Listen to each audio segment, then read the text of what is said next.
যার কেউ নাই পৃথিবীতে, আল্লাহই তার একমাত্র ভরসা। একাকিত্ব এমন একটা শিক্ষা যেটা পৃথিবীর সকল বই থেকে চাইলেও নেওয়া অসম্ভব। যাই হোক, চলে আসলাম আজকে নতুন আরো একটি ভিডিও নিয়ে। আসসালামু আলাইকুম, কেমন আছেন সবাই? তো যারা কচু ছোলার ভয়ে কচু খান না, তাদের জন্য আজকে আমার এই ভিডিওটা।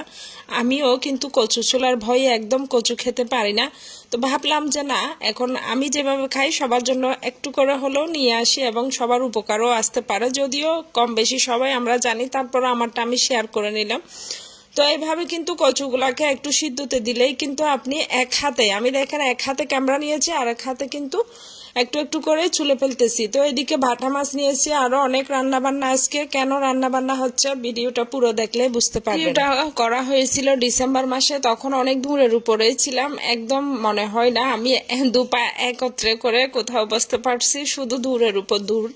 যাই হোক, সেজন্যই কিন্তু আমি একটু বেশি করে রান্না করে রাখতেছি ফ্রোজেন করে। যদিও আমরা ফ্রোজেন খাবারটা খুব কম খেতে পছন্দ করি, মা ছেলে দুজনের হালকা পাতলা একটু রান্না। তো মনে করি যে না, এটা একদম রান্না করে ইনস্ট্যান্ট খাওয়াটাই বেটার। ওই জন্য আমি মনে করেন খুব একটা ফ্রোজেন করি না।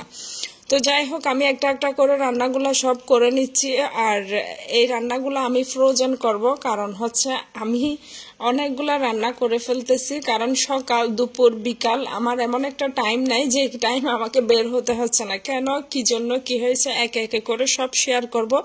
আপনারা সাথেই থাকুন, আমার সবগুলা ভিডিও দেখতেই থাকুন, তাহলেই বুঝতে পারবেন। কথা আছে না আমাদের আঞ্চলিক ভাষায় যে সুখে থাকলে ভূতে কিলাই, যেটা আমার সাথে হয়েছে।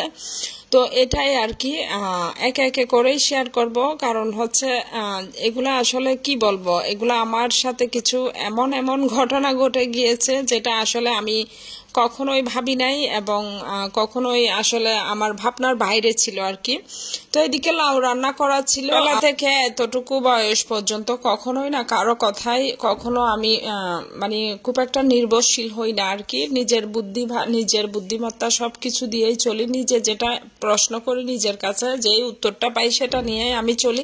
এবং চলতে চলতে এতটুকু আসা, আমি অনেক মানে কি উতরাই, অনেক গড়াই, অনেক একদম ইয়া করে কিন্তু আপনারা সবাই দেখেছেন এতটুকু পর্যন্ত আসা। এটা অনেকেই বলতে পারেন যে এতটুকু আসা মানে কি অনেক সাফল্যতা, অনেক সফলতা পেয়েছেন। জি না, সফলতা আমার জন্য হইতে পারে, তবে আমার জায়গায় যদি মনে করেন যে অন্য কেউ হয় তার জন্য এটা কিছুই না, আমার জন্য অনেক কিছু। কারণ আমি মনে করি যে আমার মতো একজন কি বলে এটাকে, মানে খুব ক্ষুদ্র মানুষ, দুবেলা ভালো খেতে পারা, একটু থাকার স্থান পাওয়া, নিজের ইনকামের উপর নির্ভর করে বাচ্চাকে মানুষ করা, এটা আমার জন্য অনেক কিছু। আলহামদুলিল্লাহ, আল্লাহর কাছে হাজার লক্ষ কোটি শুকরিয়া।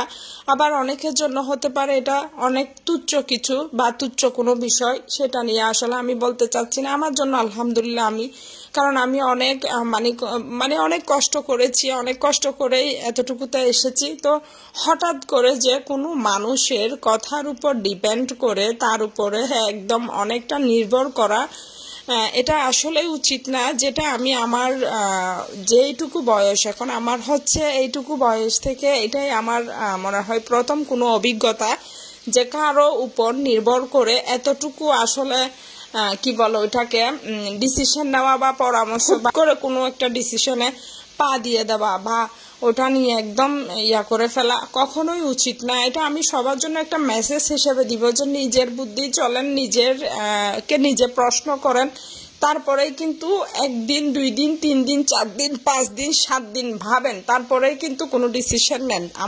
আমার মতো হুটকাট করে নিবেন না, কারণ আমি অনেক বিপদে পড়ে গেছি বা ওখান থেকে অনেক উঠেও আসছি। তো যাই হোক, দেখতেই বুঝতে হলে সবগুলা ভিডিও দেখতে হবে, তো সাথেই থাকুন।